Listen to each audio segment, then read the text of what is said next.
എല്ലാവർക്കും സ്വാഗതം. കത്തോലിക്ക സഭയുടെ വിശ്വാസ നിക്ഷേപത്തിൻ്റെ പഠനക്കളരിയിൽ ഇന്ന് 959 എപ്പിസോഡാണിത്. നമ്മളിപ്പോഴും കിഴക്കിൻ്റെ വെളിച്ചം, ഒരു സൂക്ഷ്മദർശനം, ഓറിയന്റാലെ ലൂമൻ, ഓറിയന്റാലിയം ഡിഗ്നിറ്റാസ്, ഓറിയന്റാലിയം എക്ലേസിയാരും, ഈ സഭാപ്രബോധനങ്ങളെല്ലാം കോർത്തിണക്കിയിട്ടുള്ള ജോൺ പോൾ രണ്ടാമൻ മാർപ്പാപ്പയുടെ അതിവിശിഷ്ടമായ ഈ സഭാപ്രബോധനത്തെ പടിപടിയായി പഠിച്ചുകൊണ്ടിരിക്കുകയാണ്. ഈ പഠനത്തിൻ്റെ ഉൾക്കാഴ്ചകളെല്ലാം ദൈവം നമ്മളെ അനുവദിച്ച ഈ കാലഘട്ടത്തിലെ ഏറ്റവും വലിയ ഒരു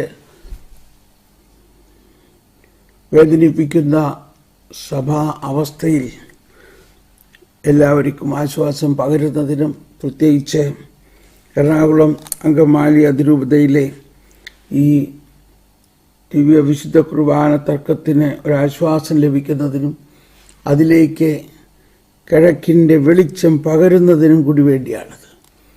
ആ വെളിച്ചം പകരുന്നത് വിശ്വാസികളായ നമ്മൾ ഈ കിഴക്കിൻ്റെ വെളിച്ചം, ഈ സഭാപ്രബോധനം അതിൻ്റെ സത്യമായ അവസ്ഥയിൽ പഠിച്ച് നമ്മുടെ ആത്മാവിൽ, നമ്മുടെ മനസ്സിൽ, നമ്മുടെ ചിന്തയിൽ, അങ്ങനെ സഭാ ശരീരത്തിലേക്ക് ഒരു പുതിയ അല്ലെങ്കിൽ യഥാർത്ഥ സത്യ വെളിച്ചം മനസ്സിലാകുമ്പോഴാണ് അത് മറ്റുള്ളവർക്ക് പ്രകാശമാവുന്നത്. അതുകൊണ്ട് നമുക്ക് വീണ്ടും ഇതിനുവേണ്ടി പ്രാർത്ഥിക്കാം. സ്നേഹമുള്ളവരെ, നമ്മൾ പഠിച്ചുകൊണ്ടിരിക്കുന്നത് കിഴക്കിൻ്റെ വെളിച്ചത്തിൽ 8ാമത്തെ പാരഗ്രാഫിൻ്റെ അവസാന ഭാഗമാണ്. ഇന്നലെ നമ്മൾ പഠിച്ചത് അല്പം കൂടി നമ്മൾ കേൾക്കുന്നു. പാരമ്പര്യവും പ്രതീക്ഷയും എന്ന യാഥാർത്ഥ്യത്തെ കിഴക്ക് പൗരസ്ത്യ സഭകൾ സജീവമായ വിധത്തിൽ പ്രകാശിപ്പിക്കുന്നുണ്ട്. പ്രൈസ് ദ ലോർഡ്, പ്രകാശിപ്പിക്കുന്നുണ്ട്. പ്രത്യേകിച്ച് അതിൻ്റെ ആരാധനാക്രമം മുഴുവൻ രക്ഷയുടെ അനുസ്മരണവും കർത്താവിൻ്റെ പ്രത്യാഗമനത്തിനായുള്ള പ്രാർത്ഥനയുമാണ്. കണ്ടോ, ആരാധനാക്രമം മുഴുവൻ രക്ഷയുടെ അനുസ്മരണവും, അനാമനസിസ്. എന്താണ് ആരാധനാക്രമം? ലിറ്റർജി എന്ന് പറഞ്ഞാൽ കർത്താവായ ഈശോ മിശിഹ വെളിവാക്കപ്പെടുന്നു, സന്നിഹിതമാക്കപ്പെടുന്നു, പകർന്നു കൊടുക്കപ്പെടുന്നു. അതിൽ കിഴക്കൻ സഭകളിൽ പ്രത്യേകിച്ച് കഴിഞ്ഞ ആ പെസഹ രഹസ്യങ്ങളുടെ അനുസ്മരണവും അതോടൊപ്പം വരാനിരിക്കുന്ന കർത്താവിൻ്റെ പ്രത്യാഗമനത്തിനായുള്ള പ്രാർത്ഥനയുമാണ്. Between memory and hope, expectation. തങ്ങൾക്ക് ജന്മം നൽകിയതിനോട് വിശ്വസ്തത പുലർത്താനാണ് പാരമ്പര്യം സഭകളെ പഠിപ്പിക്കുന്നതെങ്കിൽ യുഗാന്ത്യോത്മുഖ പ്രതീക്ഷ അവയെ ഉത്സാഹിപ്പിക്കുന്നത് അവ ഇനിയും പൂർണ്ണമായി എന്തായി തീർന്നിട്ടില്ലയോ അതായിത്തീരാനാണ്. Praise the lord. യുഗാന്ത്യോത്മുഖമായ പ്രതീക്ഷ അവയെ ഉത്സാഹിപ്പിക്കുന്നത് അവ ഇനിയും പൂർണ്ണമായി എന്തായി തീർന്നിട്ടില്ലയോ, എന്തായി തീർന്നിട്ടില്ലയോ. അതായത് ഈശോയുടെ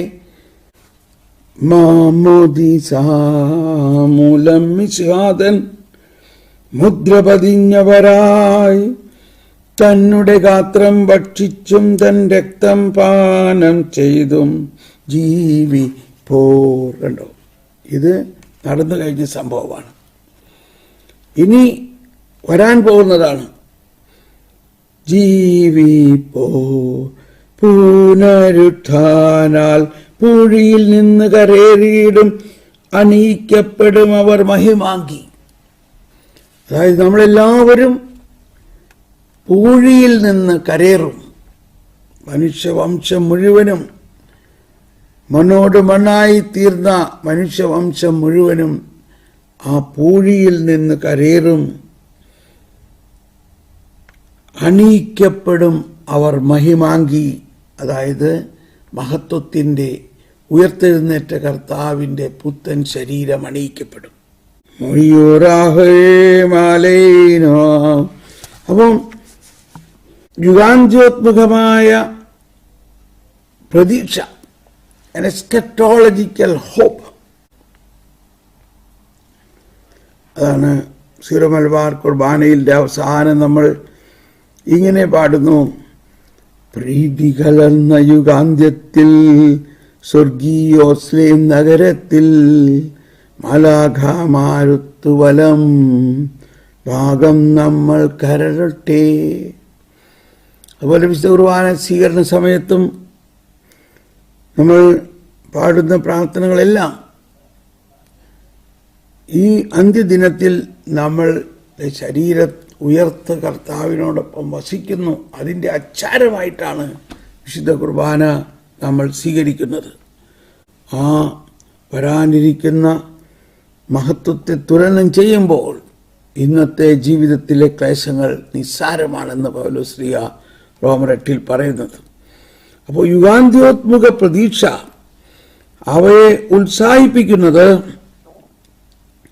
അവ ഇനിയും പൂർണ്ണമായി എന്തായി തീർന്നിട്ടില്ലയോ. ഇവിടെയാണ് നമുക്കുണ്ടാകേണ്ട അറിവ്. പൂർണ്ണമായി എന്തായി തീർന്നിട്ടില്ലയോ അതായിത്തീരാനാണ്. ദൈവിക രക്ഷാകര പദ്ധതിയിൽ രക്ഷയുടെ ഒരുപാട് കാര്യങ്ങൾ നടന്നു കഴിഞ്ഞ കാര്യങ്ങളാണ് നമ്മൾ വിശ്വസിക്കുന്നത്. എന്നാൽ ഇനി നടക്കാനിരിക്കുന്ന കാര്യങ്ങളിൽ പൂർണ്ണമായി എന്തായി തീർന്നിട്ടില്ലയോ അതായിത്തീരാനാണ്. അതുപോലെ തന്നെ അവ എന്തായി തീരണമെന്ന് കർത്താവ് ആഗ്രഹിക്കുന്നുവോ അതായിത്തീരാൻ, എന്തായിത്തീരാൻ കർത്താവ് ആഗ്രഹിക്കുന്നുവോ. അപ്പോൾ ഇവിടെ നമുക്ക് ഒരു റെഫറൻസിന് പ്രത്യേകിച്ചൊന്നുമില്ല. റെഫറൻസിന് പ്രത്യേകിച്ചുള്ളത് ഈശോയുടെ രൂപാന്തരീകരണ മലയിൽ ഈശോ രൂപാന്തരീകരിക്കപ്പെട്ട് അല്പസമയം കാണിച്ചു തന്നു. ഞാൻ ഇതായിത്തീരും, എൻ്റെ ഈ അവസ്ഥയായിരിക്കും അന്ത്യദിനത്തിലുണ്ടാകാൻ പോകുന്നത്. അവ എന്തായിത്തീരണമെന്ന് കർത്താവ് ആഗ്രഹിക്കുന്നുവോ അതായിത്തീരാൻ. അങ്ങനെ അശുഭ പ്രതീക്ഷയെ അതിജീവിച്ച്, പല തരത്തിലുള്ള അശുഭ പ്രതീക്ഷകൾ നമുക്കുണ്ടാകാം. ലോകത്തിൻ്റെയോ അല്ലെങ്കിൽ തെറ്റായ പ്രബോധനങ്ങളുടെയോ പോലും പല പ്രസരണങ്ങളുണ്ടാകും. എന്നാൽ ആർക്കും അത് മനസ്സിലാവില്ല, ആർക്കും അത് വെളിപ്പെടുത്തി കിട്ടില്ല. ഈശോ തന്നെ പറഞ്ഞിട്ടുണ്ട്, അത് ആർക്കും മുൻകൂട്ടി അറിയില്ല. അങ്ങനെയുള്ള ആ ഒരവസ്ഥ, അങ്ങനെ അശുഭ പ്രതീക്ഷയെ, അശുഭമായിട്ടുള്ളത് പ്രതീക്ഷിക്കേണ്ട കാര്യമുണ്ടോ? പക്ഷേ പലരും അശുഭ പ്രതീക്ഷയെക്കുറിച്ച് പ്രഖ്യാപിക്കുകയും പ്രതീക്ഷയെ അതിജീവിച്ച് വിശ്വസ്തതയുടെ പുതിയ വഴികൾ അന്വേഷിക്കാൻ. അപ്പോൾ കർത്താവിൻ്റെ ഈ ജ്ഞാനം ഇവിടെ നമുക്ക് ലഭിക്കുമ്പോൾ പൂർണ്ണമായി ഇനിയും എന്തായി തീർന്നിട്ടില്ലയോ അതായി തീരാനാണ്. അവ എന്തായി തീരണമെന്ന് കർത്താവ് ആഗ്രഹിക്കുന്നുവോ അതായി തീരാൻ. അങ്ങനെ അശുഭ പ്രതീക്ഷയെ അതിജീവിച്ച് വിശ്വസ്തതയുടെ പുതിയ വഴികൾ അന്വേഷിക്കാൻ. കാരണം അവർ പ്രയത്നിക്കുന്നത് ഒരിക്കലും നിരാശപ്പെടുത്താത്ത ദൈവത്തിൻ്റെ പ്രത്യാശയ്ക്ക് വേണ്ടിയാണ്. അതാണ് ഇതെല്ലാം നമ്മൾ കേൾക്കുമ്പോഴും പഠിക്കുമ്പോഴും ഇതിൻ്റെ അകത്ത് അടങ്ങിയിരിക്കുന്നത് ദൈവത്തിൻ്റെ ഇടപെടലാണ്. ദൈവം നമ്മുടെ ജീവിതത്തിൽ ഇതെല്ലാം നൽകിയിരിക്കുന്നു.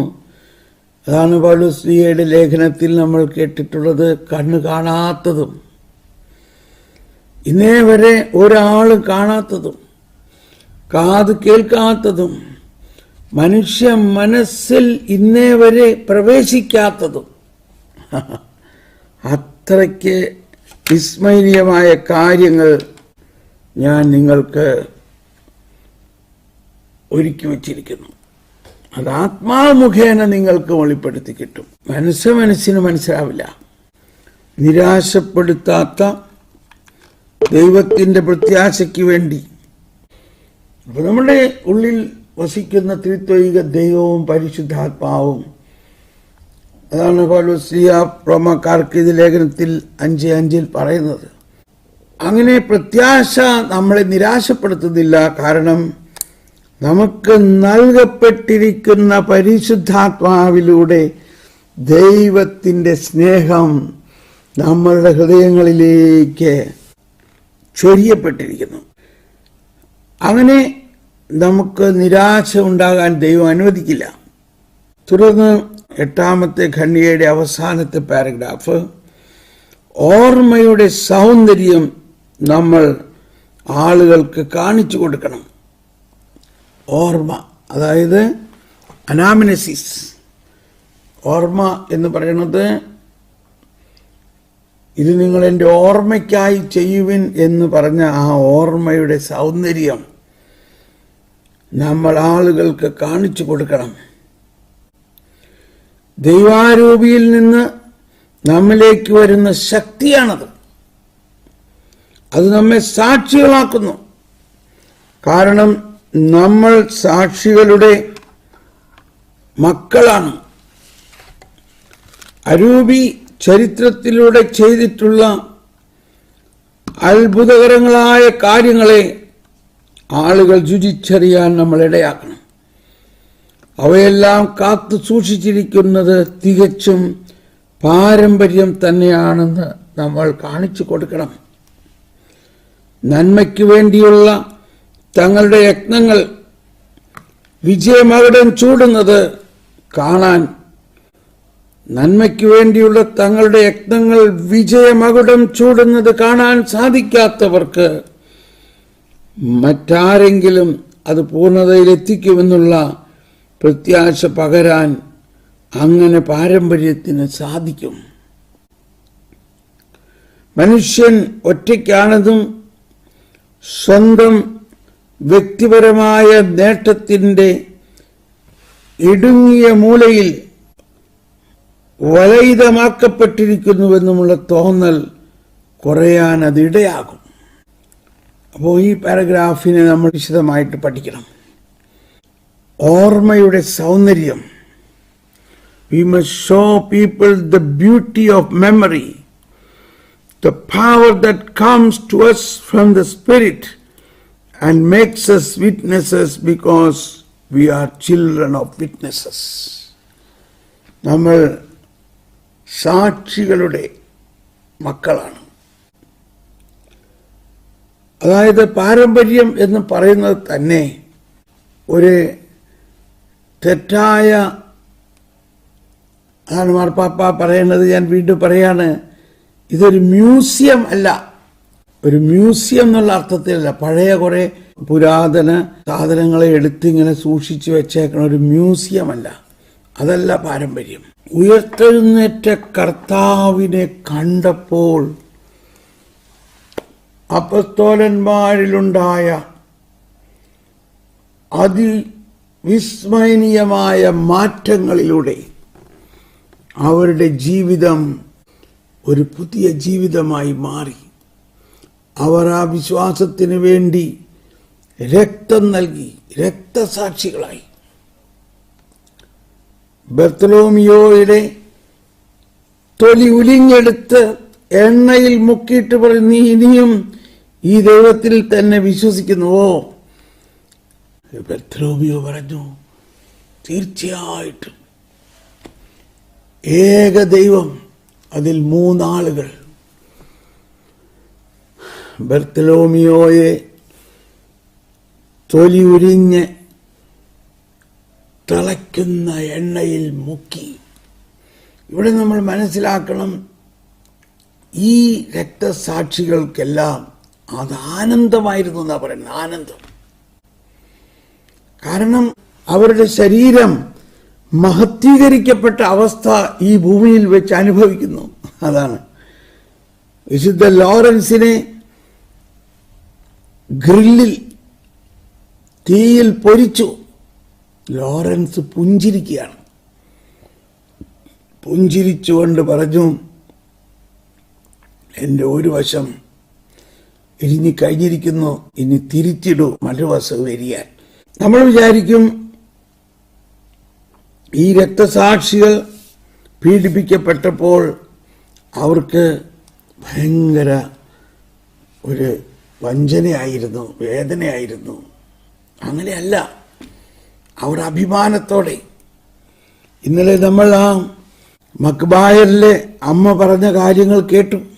നിങ്ങളെല്ലാവരും അത് വായിക്കണം. മക്ബായർ 7-ാം അധ്യായത്തിൽ 10 മുതൽ 30 വരെയുള്ള ഭാഗങ്ങൾ. അതിൽ ആ അമ്മയുടെ വീരോചിതമായ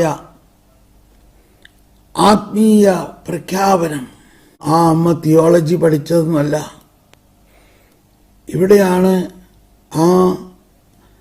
അത്രയും കാലത്തിന് മുമ്പ് തന്നെ അവൾക്ക് യുഗാന്ത്യപരമായ പ്രതീക്ഷയുണ്ടായിരുന്നു.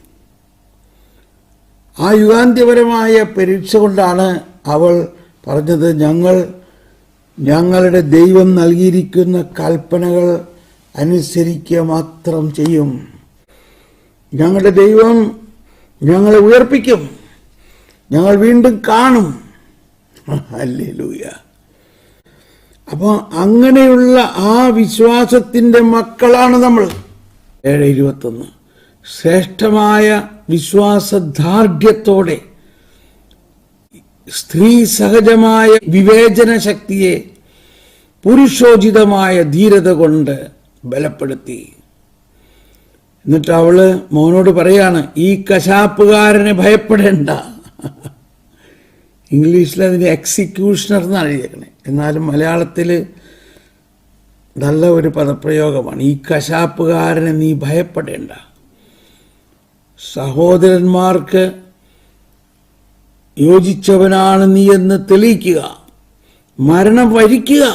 അമ്മ മോനോട് പറയാണ്, ദൈവകൃപയാൽ നിന്റെ സഹോദരന്മാരോടൊത്ത് എനിക്കും നിന്നെ വീണ്ടും ലഭിക്കാൻ ഇടയാകട്ടെ. എങ്ങനെയാണ് വീണ്ടും ലഭിക്കുന്നത്? മരിച്ചാളെ വീണ്ടും ലഭിക്കുന്നത് അന്ത്യദിനത്തിലുള്ള ഉത്ഥാനത്തിൽ. അവൻ അമ്മയോട് പറയാണ്, ഇവനെ ഞാനിവിടെ രാജസദസ്സിൽ വലിയ മന്ത്രിയാക്കാം, അവന് വലിയ ബഹുമാനങ്ങളെല്ലാം ഞാൻ നൽകാം, നിന്റെ മകന് മന്ത്രിസ്ഥാനം പോരെ. അപ്പോ അവള് രാജാവിനോട് പറഞ്ഞ, അവനെ ഞാൻ പറഞ്ഞ് മനസ്സിലാക്കാം എന്ന ഭാവേന അവിടെ ചെന്നിട്ട് അവനെ അടുത്ത് നിന്നിട്ട് അവനോട് പറയാണ്, നീ ഈ കശാപ്പുകാരൻ പറയണതൊന്നും കേൾക്കരുത്, നിനക്കൊരു മന്ത്രി കസേരയൊന്നുമല്ല വേണ്ടത്, നീ ദൈവത്തോട് ചേരുക, മരണം വരിക്കുക, പുനരുത്ഥാനാൽ പൂഴിയിൽ നിന്ന് കരേറിയിടും അണിയും മഹിമാങ്കി. നമ്മളെല്ലാവരും അന്ത്യദിനത്തിൽ മഹത്വത്തിന്റെ വസ്ത്രം അണിഞ്ഞ് ഒരുമിച്ച് കാണൂടാ. നമ്മൾ ഒരുമിച്ച് കാണും. നമ്മൾ ഒരുമിച്ച് കാണും. ആ ചിന്ത തന്നെ എന്തോ ഒരു സന്തോഷം നമുക്ക് നൽകുന്നു. അപ്പോൾ ഇവിടെ എഴുതിയിരിക്കുകയാണ്, ഓർമ്മയുടെ സൗന്ദര്യം നമ്മൾ ആളുകൾക്ക് കാണിച്ചു കൊടുക്കണം. ദൈവാരൂപിയിൽ നിന്ന് നമ്മിലേക്ക് വരുന്ന ശക്തിയാണത്. ഈ അപ്പസ്തോലന്മാരെല്ലാവരും അന്ത്രയോസിനെ എക്സ് രീതിയിലുള്ള കുരിശിൽ തറച്ച് 2 ദിവസം ആ കുരിശിൽ കിടന്ന് പെടഞ്ഞു. ആ കുരിശിൽ കിടന്ന് സുവിശേഷം പ്രഘോഷിച്ച് അയാൾ മരിച്ചു. മർക്കോസിനെ കുതിരവാലിൽ കെട്ടി അലക്സാണ്ട്രിയയിലെ തെരുവുകളിൽ വലിച്ചഴച്ചു. ഇതൊക്കെ എന്തിനാണ്? ഇതൊരു ശാപമാണോ? അല്ല, അത് അനുഗ്രഹത്തിൻ്റെ വലിയ അഭിഷേകമാണ്. ഇന്ന് വെനീസിൽ ചെല്ലുകയാണെങ്കിൽ നമുക്ക് കാണാം, അലക്സാണ്ട്രിയയിൽ നിന്ന് മർക്കോസിന്റെ ഒരു അസ്ഥികഷ്ണമാണ് വെനീസിലേക്ക് കൊണ്ടുവന്നുള്ളൂ. എന്നാൽ ആ വെനീസ് പട്ടണം മുഴുവനും അല്ലെങ്കിൽ ആ രാജ്യം മുഴുവനും അവരുടെ പതാക തന്നെ സിംഹമാണ്. സിംഹം മർക്കോസിന്റെ വിശേഷ ചിഹ്നമാണ്. അപ്പം നമ്മൾ സാക്ഷികളുടെ മക്കളാണ്. എന്ത് സാക്ഷികൾ? ഈ രക്തസാക്ഷികൾ. ഈ മഹത്വത്തിൻ്റെ രഹസ്യങ്ങൾക്ക് വേണ്ടി രക്തം ചിന്തിയിട്ടാണ് സഭ ഇന്ന് വിശ്വാസത്തിൻ്റെ അങ്ങനെ രക്തസാക്ഷികളുടെ ചുടുനിണത്താൽ വളർന്ന ഈ സഭയ്ക്ക് എന്തെങ്കിലും ഒരു തളർച്ച ഉണ്ടാകുമോ? ഇത് നമ്മൾ വളരെയധികം ധ്യാനിക്കേണ്ട ഒരു വിഷയമാണ്. ഞാൻ ഒരു കാലത്ത് ശാലോം ടെലിവിഷന് വേണ്ടി ആദിമ രക്തസാക്ഷികളെ കുറിച്ചുള്ള കുറേ എപ്പിസോഡുകൾ ഉണ്ടാക്കാൻ വേണ്ടി ഇതെല്ലാം പഠിച്ചു. അത് പഠിക്കുമ്പോൾ നമ്മുടെ രക്തം തിളയ്ക്കും. ശരിക്ക് രക്തം തിളയ്ക്കുന്ന ഒരു ഫീൽ തോന്നും നമുക്ക്. അവർ വിശ്വാസത്തിന് വേണ്ടി പൊരുതിയതും അങ്ങനെ അവർ ജീവൻ കൊടുത്തുകൊണ്ട് അവർ കർത്താവിൽ സാക്ഷികളായത്. അതുകൊണ്ടാണ് സാക്ഷികളുടെ മക്കളാണ്.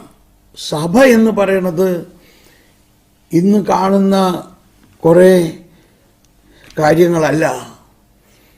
അനേകം വിശുദ്ധരും രക്തസാക്ഷികളുമാകുന്ന വിശ്വാസത്തിൻ്റെ ആ അടിത്തറ, വിശ്വാസത്തിൻ്റെ അടിത്തറ. ആ രക്തസാക്ഷികൾ വിശ്വാസത്തിന് വേണ്ടി ജീവൻ നൽകിയ രക്തസാക്ഷികൾ. അപ്പോൾ നമ്മൾ വിശ്വാസം, നമ്മൾ സഭാ മക്കൾ എന്ന് പറയുമ്പോൾ ആ പൈതൃകത്തിൻ്റെ മക്കളാണ് നമ്മൾ. നമ്മൾ സാക്ഷികളുടെ മക്കളാണ്. ഒന്നുകൂടി വായിക്കാം. ഓർമ്മയുടെ സൗന്ദര്യം നമ്മൾ ആളുകൾക്ക് കാണിച്ചു കൊടുക്കണം. അതാണിപ്പോൾ ഞാൻ കാണിച്ചു തരുന്നത്. സഭയുടെ ആദിമ സഭയിൽ ആ രക്തസാക്ഷികൾ ഈ വിശ്വാസത്തിന് വേണ്ടി പടപൊരുതിയത് എങ്ങനെയാണ്. അതിന് ഇവിടെ പറഞ്ഞിരിക്കുകയാണ്, ദൈവാരൂപിയിൽ നിന്ന് നമ്മിലേക്ക് വരുന്ന ശക്തിയാണത്. അത് നമ്മെ സാക്ഷികളാക്കുന്നു. കാരണം നമ്മൾ സാക്ഷികളുടെ മക്കളാണ്. അരൂപി ചരിത്രത്തിലൂടെ ചെയ്തിട്ടുള്ള അത്ഭുതകരങ്ങളായ കാര്യങ്ങളെ ആളുകൾ രുചിച്ചറിയാൻ നമ്മൾ ഇടയാക്കണം. അതിനാണ് സഭാ ചരിത്രം പഠിക്കണം, കുറച്ചെങ്കിലും സഭാ ചരിത്രം പഠിക്കണം എന്ന് പറയുന്നത്. അത് പറയുമ്പോൾ പലരും ചോദിച്ചും, ബ്രദറെ ആ പുസ്തകം എവിടെ കിട്ടും? അതൊരു പുസ്തകമല്ല, നിരവധി പുസ്തകങ്ങളിൽ രേഖപ്പെടുത്തിയിരിക്കുന്നു. ഇപ്പോൾ ccel.org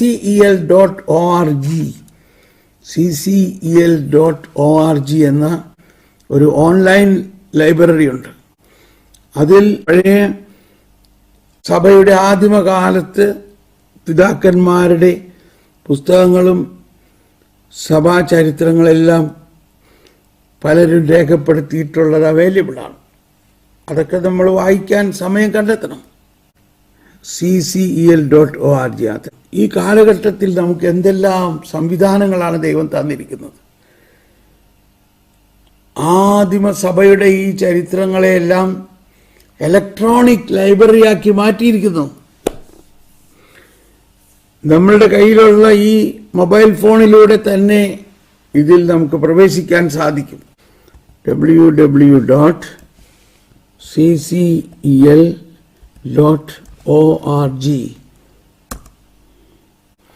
ഇപ്പൊ തന്നെ നിങ്ങൾക്ക് അതിൽ ക്ലിക്ക് ചെയ്താൽ ഈ ലൈബ്രറിയുടെ അകത്ത് കയറാം. ഒരു ചെറിയ ഡൊണേഷൻ കൊടുത്താൽ നന്നായിരിക്കും.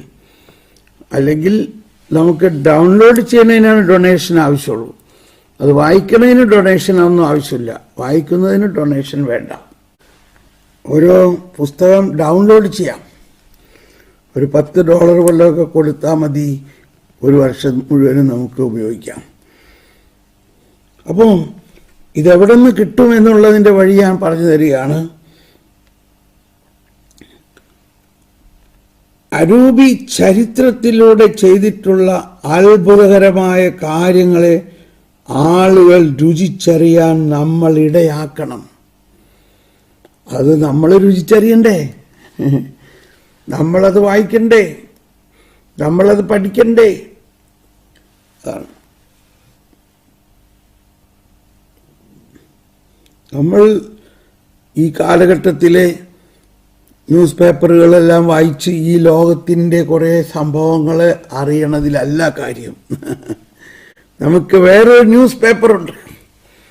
ആദിമസഭയിൽ കർത്താവിൻ്റെ ആത്മാവിൻ്റെ ദൈവാരൂപിയാൽ നയിക്കപ്പെട്ട സഭയുടെ ചരിത്രം. ആ ചരിത്രം ഒരു കെട്ടുകഥയല്ല, അത് രക്തം കൊണ്ട് എഴുതപ്പെട്ടിരിക്കുന്നതാണ്. കർത്താവിൻ്റെ രക്തവും ആ രക്തത്തിനെ കുറിച്ചുള്ള വിശ്വാസത്തിൽ അടിയുറച്ച അനേകായിരം രക്തസാക്ഷികളുടെ രക്തത്താൽ കുറിക്കപ്പെട്ടിരിക്കുന്നതാണ് സഭാചരിത്രം. ഇതിപ്പോൾ ഞാൻ പറയുമ്പോൾ ഇത് വളരെ വലിയ ഒരു സബ്ജക്റ്റാണിത്. നമ്മൾ താൽക്കാലികമായ ഭൗതിക നേട്ടങ്ങൾക്ക് വേണ്ടി പലതും ധ്യാനം കൂടുന്നു, പഠിക്കുന്നു, തിരികെത്തിക്കുന്നു, ഇതെല്ലാം. പക്ഷേ താൽക്കാലികമല്ലാത്ത നിലനിൽക്കുന്ന അനന്തതയിലേക്ക് നയിക്കുന്ന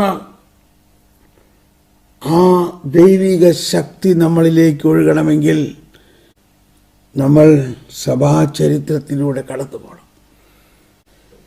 33 വർഷം മുമ്പ് എന്നിലൂടെ രചിക്കപ്പെട്ട ഗാനത്തിൻ്റെ വരികളാണ്. അന്നത് ധ്യാനത്തിൽ രക്തസാക്ഷികളെക്കുറിച്ചുള്ള ക്ലാസ് കഴിയുമ്പോൾ പാടുന്നതായിരുന്നു. കുരിശിൽ പിടയുമ ഹൃദയമുറിവിൽ നിന്നും ഒഴുകിയ രക്തത്തിൽ ജനിച്ചതാണീ വിശ്വാസം. 1000 രക്തസാക്ഷികൾ തൻ ചുടുനിണമേകിയതാണീ വിശ്വാസം. രക്തം, തിരുരക്തം. അപ്പോ ഇത് ചുമ്മാ പാടുന്നതല്ല. ഇത് പാടുന്ന സമയത്ത്, അല്ലെങ്കിൽ ഇത് പാടുന്നതിന് മുമ്പ് ഈ രക്തസാക്ഷികളെ കുറിച്ചുള്ള ക്ലാസ് കഴിഞ്ഞ് എന്തോ ഒരു വലിയൊരു അനുഭവമാണത്. സ്നേഹമുള്ളവരെയും, അതുകൊണ്ട് നിങ്ങൾ ആദിമസഭയിലെ കുറിച്ച് ഒരല്പം ചരിത്രം പഠിക്കണം. പുസ്തകങ്ങൾ നമ്മുടെ നാട്ടിലൊക്കെ കിട്ടുമായിരിക്കും. നിങ്ങളുടെ വിശുദ്ധന്മാരുടെ ഷോർട്ട് ബയോഗ്രഫി എന്ന് പറഞ്ഞിട്ടൊരു പുസ്തകമുണ്ട്. ഷോർട്ട് ബയോഗ്രഫി, വളരെ വലിയ അല്ല, ചെറിയ ബയോഗ്രഫി. ഓൾ സെയിൻസ് ബയോഗ്രഫി, വിശുദ്ധന്മാരുടെ ചെറിയ ജീവചരിത്രം അടങ്ങിയിരിക്കുന്ന പുസ്തകമെല്ലാം മേടിക്കാൻ കിട്ടും നാട്ടിൽ. അതൊന്ന് വായിക്കണം. നമ്മൾ ഈ കാലഘട്ടത്തിലെ ഈ ഉപരിപ്ലവതയിൽ നിന്ന് രക്ഷപ്പെടണം. ഈ ഉപരിപ്ലവത വളരെ നമ്മളെ വിഷമിപ്പിക്കും. എന്നാൽ ഈ ഉപരിപ്ലവത വിട്ടിട്ട് വിശ്വാസത്തിൻ്റെ ആഴത്തിലേക്ക് പോകുന്നതിന് ഈ സഭാപിതാക്കന്മാരുടെ പ്രബോധനങ്ങളും, ഇന്നതെല്ലാം ഫിലിമായിട്ട് വരെ നമുക്ക് കാണാം. ഫിലിമായിട്ട് കാണാം. ഉദാഹരണത്തിന് പത്രോസിൻ്റെയും പൗലോസിൻ്റെയും എല്ലാം ജീവചരിത്രം ഫിലിമായിട്ടുണ്ട്. ഞാൻ പല പ്രാവശ്യം പറഞ്ഞു, എനിക്ക് ഒരുപാട് ശക്തി തന്നിരുന്നത് പൗലോസിനെ കല്ലെറിഞ്ഞ സീനുകളാണ്. അതുപോലെ പത്രോസിനെ കുരിശിൽ തറയ്ക്കുന്നതും, അവനെ ഓരോ രക്തസാക്ഷികളുടെയും നമ്മൾ അവരുടെ മക്കളാണ്, ആ വിശ്വാസത്തിൻ്റെ മക്കളാണ്, തോമാസ് ശ്ലീഹായുടെ മക്കളാണ് എന്ന് നമ്മൾ പറഞ്ഞാൽ, തോമാസ് ശ്ലീഹ വിശ്വാസത്തിന് വേണ്ടി രക്തസാക്ഷിയായ ആ രക്തസാക്ഷിയുടെ മക്കളാണ് നമ്മൾ. എന്നപോലെ ആ രക്തസാക്ഷികളുടെ സമൂഹത്തിൽ നമ്മൾ അധികം ആരും അറിയപ്പെടാത്ത ഒരുപാട് രക്തസാക്ഷികളുണ്ട്. അത്ഭുതകരമായ രീതിയിൽ അവർ കർത്താവിന് വേണ്ടി സാക്ഷ്യപ്പെടുത്തി.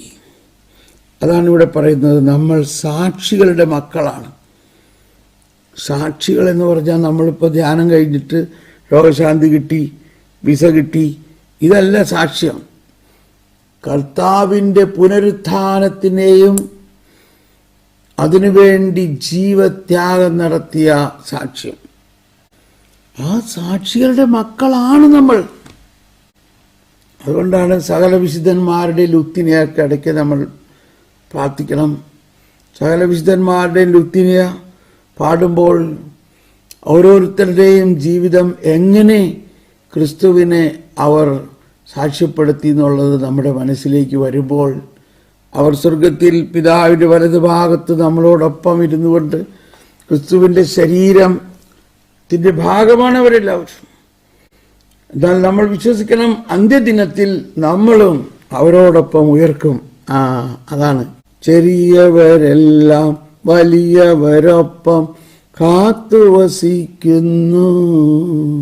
അതിനുശേഷമുള്ള വരി, പുനരുത്ഥാനത്തിൽ എല്ലാവരുടെയും ശരീരം ഉയർത്തെഴുന്നേൽക്കുമ്പോൾ എല്ലാവരും ഈശോയുടെ ആ മഹത്വീകരിക്കപ്പെട്ട അവസ്ഥയിലേക്ക് പ്രവേശിക്കും എന്നതാണ്. ചെറിയവരെല്ലാം വലിയവരൊപ്പം കാത്തുവസിക്കുന്നു, മൃതരെല്ലാരും നിൻ മഹിതോത്ഥാനത്തിൽ ശരണം തേടുന്നു. കണ്ടോ, പ്രൈസ് ദി ലോർഡ്. അപ്പോൾ നമ്മൾ ചോദിക്കും, ചെറിയവരും വലിയവരും വേറെ വേറെ. അപ്പം അതെല്ലാം വിസ്മരണീയമായ കാര്യമാണ്. എന്നാൽ ചെറിയവരും വലിയവരും അന്ത്യദിനം കഴിഞ്ഞാൽ പിന്നെ എല്ലാവരും ഒരുപോലെയാ. ചെറിയവരെല്ലാം വലിയവരൊപ്പം കാത്തുവസിക്കുന്നു. എന്തിനാണ്? മഹിതോത്ഥാനത്തിൽ ശരണം തേടിനു. അല്ലോ, അപ്പം നമ്മുടെ പ്രതീക്ഷ കർത്താവിൻ്റെ ഉത്ഥാനത്തിൻ്റെ പ്രതീക്ഷയിൽ നമ്മൾ മരിച്ചവരും ജീവിച്ചിരിക്കുന്നവരും കാത്തുവസിക്കുന്നു. ചെറിയവരെല്ലാം വലിയവരോടൊപ്പം കാത്തുവസിക്കുന്നു, മൃതരെല്ലാവരും നിൻ മഹിതോത്ഥാനത്തിൽ ശരണം തേടുന്നു ഉത്ഥിതരായിടുവാൻ. വളരെ കൃത്യമായി കേട്ടോ, വളരെ കൃത്യമായി. Praise the Lord. കേട്ടോ, ഇതിപ്പോൾ എൻ്റെ ഓർമ്മയിലേക്ക് കൊണ്ടുവന്ന എന്തിനടുത്ത്, അതാണ് ഇവിടെ ജോൺ പോൾ രണ്ടാമൻ മാർപ്പാപ്പ പറയുന്നത്. യുഗാന്ത്യോത്മകമായ പ്രതീക്ഷ. പൗരസ്ത്യ ആരാധനക്രമത്തിൽ അവരുടെ പ്രധാന ആരാധനക്രമം എന്ന് പറഞ്ഞാൽ കർത്താവിൻ്റെ പ്രത്യാഗമനത്തിനായുള്ള പ്രാർത്ഥനകളാണ് കുർബാന മുഴുവനും. ചെറിയവരെല്ലാം വലിയവരൊപ്പം കാത്തുവസിക്കുന്നു, മൃതരെല്ലാരും നിൻ മഹിതോത്ഥാനത്തിൽ ശരണം തേടുന്നു ഉത്ഥിതരായിടുവാനുണ്ടോ. ഞാൻ ഇന്നലെ ഈ ദിവസങ്ങളിലെല്ലാം പറഞ്ഞു, എങ്കിലും ഞാൻ വീണ്ടും ഒന്നുകൂടി പറയുകയാണ്. നമ്മളിതങ്ങ് സ്വപ്നം കണ്ടേ, നമ്മളിതങ്ങ് മനസ്സിൽ കണ്ടേ ഒന്ന്. നമ്മളെല്ലാവരും ഈ മക്ബായറിലെ അമ്മയും ആ മക്കളോടൊപ്പം അപ്പസ്തോലന്മാരോടൊപ്പം അവരാണ് വലിയവരെന്ന് വേണ്ടി വിചാരിച്ചോ. കോടാനുകോടി രക്തസാക്ഷികളോടൊപ്പം നമുക്ക് രക്തസാക്ഷിയാകാനുള്ള ഭാഗ്യമൊന്നും ഉണ്ടായില്ലെങ്കിലും ചെറിയവരെല്ലാം വലിയവരൊപ്പം കാത്തുവസിക്കുന്നു. മരിച്ചവരെല്ലാവരും മൃതരെല്ലാരും നിൻ മഹിതോത്ഥാനത്തിൽ. അപ്പൊ ഈ കാത്തു വസിക്കുന്ന അവസ്ഥയാണ് നമ്മളെപ്പോഴും മനസ്സിൽ കാണേണ്ടത്. ഇത് എല്ലാ കുർബാനയിലും ഉണ്ട്. ഇപ്പോ ആരാധനക്രമത്തിൽ, പൗരസ്ത്യ ആരാധനക്രമത്തിൽ ഇതിന് കൂടുതൽ സ്ഥാനം കൊടുത്തിരിക്കുന്നു. ഉദാഹരണത്തിന് നമ്മൾ സർവാധിപനാം കർത്താവ് പാടുമ്പോൾ തന്നെ മറ്റനു നിത്യമഹോന്നതമാം ഉത്ഥാനം നീ അരുളുന്നു. കണ്ടോ, അക്ഷയമവനുടെ ആത്മാവിൻ ഉത്തമരക്ഷയുമേകുന്നു. 2 ദിവസം മുമ്പ് ഇവിടെ സിറോ മലബാർ കുർബാന അർപ്പിക്കാൻ സാധിച്ചു. ചെറിയവരെല്ലാം വലിയവരൊപ്പം കാത്തുവസിക്കുന്നു. മൃതരെല്ലാരും നിൻ മഹിതോത്ഥാനത്തിൽ ശരണം തേടുന്നു. ഉത്ഥിതരായിടുവാൻ. കണ്ടോ, ഇതിലത് മുഴുവൻ ഉൾക്കൊണ്ടിട്ടുണ്ട്. കർത്താവേ, നന്ദി കർത്താവേ. ഭയങ്കര സന്തോഷം തോന്നുകയാണ്, വലിയ സന്തോഷം തോന്നുകയാണ്. നമുക്ക് അവസാനിപ്പിക്കാം. അപ്പൊ ഇവിടെ പറയുന്ന ഒറ്റ വാക്ക് നിങ്ങൾ എടുക്കുക. നമ്മൾ സാക്ഷികളുടെ മക്കളാണെന്ന് പറഞ്ഞതിന്റെ അർത്ഥം എന്താണ്? നമ്മൾ സാക്ഷികളുടെ മക്കളാണ്, രക്തസാക്ഷികളുടെ മക്കളാണ് എന്ന് പറയണതിന് നമ്മൾ തോമാസ് ലീഹായുടെ മക്കളാണ് എന്ന് പറയുമ്പോൾ തോമാസ് ലീഹായുടെ രക്തസാക്ഷിത്വത്തിൽ, തോമാസ് ലീഹായുടെ വിശ്വാസത്തിന്റെ പൈതൃകത്തിലുള്ളവരാണ് നമ്മൾ. എന്ന പോലെ അനേകം രക്തസാക്ഷികൾ. അപ്പോൾ ഞാൻ നിങ്ങളോട് പറഞ്ഞത് നിങ്ങൾ ചെയ്യുമോ? നിങ്ങളുടെ പട്ടണത്തിലുള്ള കത്തോലിക്ക പുസ്തക ഷോപ്പിൽ പോയിട്ട്, പുസ്തകാലയത്തിൽ പോയിട്ട് അവിടെ ആദ്യം തന്നെ നോക്കൂ, മലയാളത്തിൽ സഭാചരിത്രം അല്ലെങ്കിൽ രക്തസാക്ഷികളെക്കുറിച്ച് അല്ലെങ്കിൽ വിശുദ്ധന്മാരെ കുറിച്ചുള്ള പുസ്തകങ്ങളുണ്ടെങ്കിൽ അത് വായിക്കൂ. അതൊന്ന് വായിക്കൂ, ചെറിയ പുസ്തകമായിരിക്കും. അതുപോലെ തന്നെ കുറച്ച് ഇംഗ്ലീഷ് അറിയാവുന്നവർ ccel.org പോയിട്ട് അവിടെ സെർച്ച് ചെയ്യൂ, ബുക്സ് അബൌട്ട് ദ മാർട്ടേഴ്സ്, രക്തസാക്ഷികളെക്കുറിച്ചും. അപ്പോൾ ഒന്ന് രണ്ട് പുസ്തകങ്ങൾ, 1-2 വിശുദ്ധരുടെ രക്തസാക്ഷികളുടെ ജീവചരിത്രം ഒന്ന് വായിക്കൂ. ഞാൻ ആത്മാർത്ഥമായിട്ട് പറയാണ്, നമ്മളൊന്ന് വായിക്കൂ. അപ്പോഴാണ് ഈ സഭയുടെ പാരമ്പര്യം എന്ന് പറയുന്നത് വെറും അക്ഷരമല്ല, അത് രക്തത്തിൽ എഴുതിയിരിക്കുന്നതാണെന്നും അത് വായിക്കുമ്പോൾ കർത്താവിൻ്റെ അത്ഭുത ശക്തി നമ്മളുടെ രക്തത്തിലേക്ക് ഒഴുകും. അതിൻ്റെ അനുഭവത്തിൽ നിന്നാണ് ഞാൻ ഈ പറയുന്നത്. പിന്നെ ഈ ലോകത്തിൻ്റെയോ ഈ മനുഷ്യരുടെയോ പ്രത്യയശാസ്ത്രങ്ങളല്ല നമ്മുടെ വിശ്വാസത്തിന്റെ അടിത്തറയാവുന്നത്. അതുകൊണ്ടാണ് പൗലോസ് ശ്ലീഹ പറയുന്നത്, സഭ അപ്പസ്തോലന്മാരും പ്രവാചകന്മാരും ആകുന്ന അടിത്തറയിൽ പണിയപ്പെട്ടിരിക്കുന്നതാണ്. നമ്മളാണത്. നമ്മൾ ആ അടിത്തറയിൽ പണിയപ്പെട്ടിരിക്കുന്നതാണ് നമ്മളെല്ലാവരും. ഇത് തീരുന്നില്ല. നമുക്ക് ഇനി നാളെയും കൂടി ഇതെടുത്താലേ തീരുള്ളൂ. സർവരും ഒന്നായി പാടിയിടട്ടെ ആമേൻ ആമേൻ. മാർത്തോമായെയും നിണസാക്ഷികളെയും സ്തുതികർമ്മികളെയും ബലിയിലോ തീടാവണ്ടോ? കൃത്യമായിട്ട് അവിടെ വന്നില്ലേ?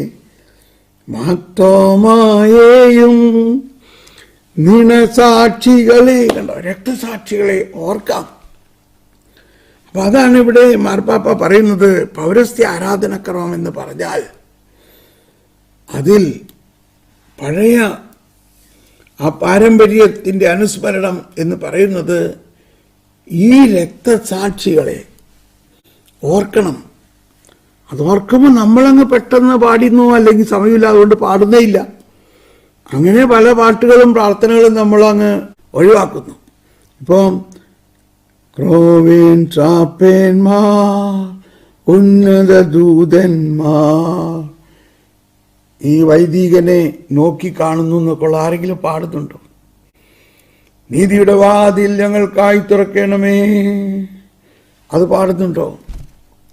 ഇതൊക്കെ നമ്മൾ സൗകര്യാർത്ഥം ഉപേക്ഷിക്കുകയാണ്. അങ്ങനെ വിശുദ്ധ കുർബാനയുടെ ആ മഹത്വത്തിൻ്റെ ഉറവിടത്തെ നമ്മൾ നമ്മുടെ മാനുഷികമായ ബുദ്ധിയും മാനുഷികമായ താല്പര്യങ്ങൾക്കും വേണ്ടിയിട്ട് ആ വലിയ മഹത്വത്തെ നമ്മൾ ചുരുക്കുന്നു. സ്നേഹമുള്ളവരെ, അതുകൊണ്ട് നമ്മൾ കുറച്ചു പേരെങ്കിലും ഏതെങ്കിലും പള്ളിയിൽ പോയിട്ട് അല്ലെങ്കിൽ ഏതെങ്കിലും മുഴുവൻ കുർബാന അർപ്പിക്കുന്ന സ്ഥലത്ത് പോയിട്ട് അല്ലെങ്കിൽ നമുക്ക് പ്രിയപ്പെട്ട വൈദികരോട് സംസാരിച്ചിട്ട് അച്ചോ ഞങ്ങൾക്ക് വേണ്ടി ഒരു കുർബാന മുഴുവൻ പ്രാർത്ഥനയും പ്രാർത്ഥിച്ച് ചൊല്ലിത്തരാമോ? ഈ തക്സയിലുള്ള എല്ലാ പ്രാർത്ഥനയും പ്രാർത്ഥിച്ചിട്ട് നമുക്കൊന്ന് കുർബാന ചെല്ലാമോ? അങ്ങനെ കുറച്ച് പേരെങ്കിലും കുർബാന അർപ്പിക്കും.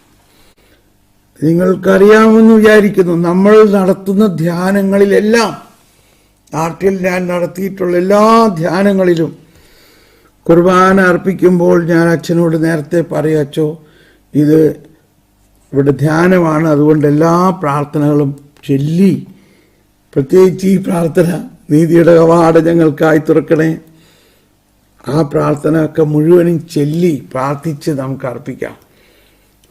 കുഴപ്പമില്ല. അപ്പോൾ അതുകൊണ്ട് ഇന്നും എനിക്ക് വലിയ സന്തോഷമാണ്, ഉള്ളവർ വലിയ സന്തോഷമാണ്. നമ്മുടെ വിശ്വാസത്തിൻ്റെ ആ രഹസ്യങ്ങളെ ഈ സഭാപിതാക്കന്മാരോടൊപ്പം അനുഭവിക്കുക.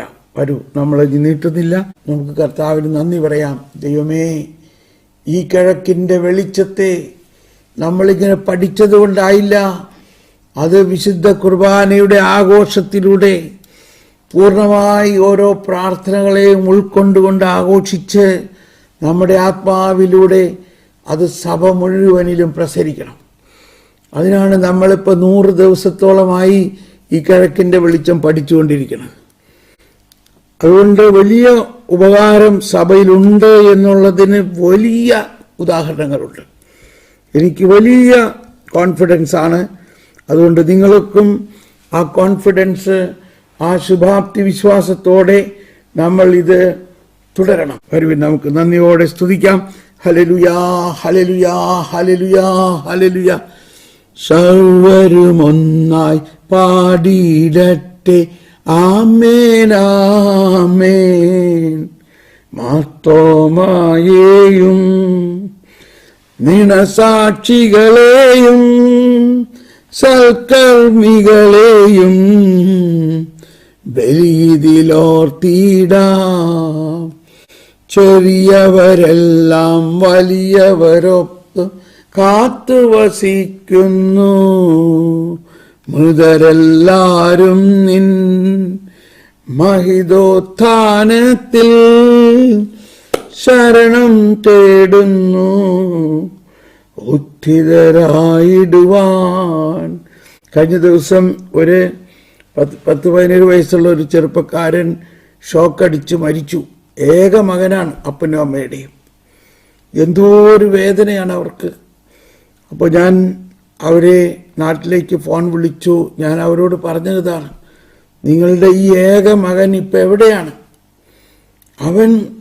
അവനെക്കുറിച്ചുള്ള ദൈവത്തിൻ്റെ പദ്ധതി പൂർത്തിയാക്കി നമുക്ക് മക്കളെ തന്നിരിക്കുന്നത് അവരെ സ്വർഗത്തിൽ എത്തിക്കാൻ വേണ്ടിയിട്ടാണ്. അങ്ങനെ അവൻ സ്വർഗത്തിലാണിപ്പോൾ, നമ്മളും അവനോടൊപ്പം കാണും.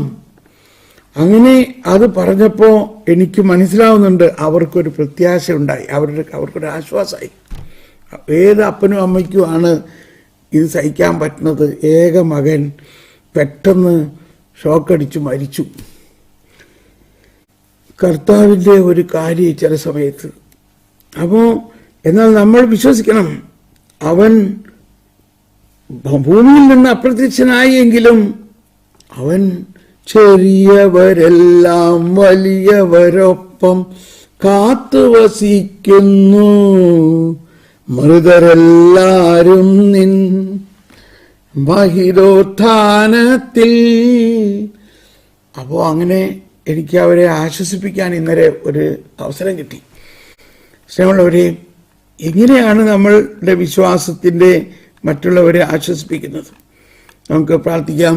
സ്നേഹമുള്ളവരെ, എല്ലാവർക്കും നന്ദി. God bless you.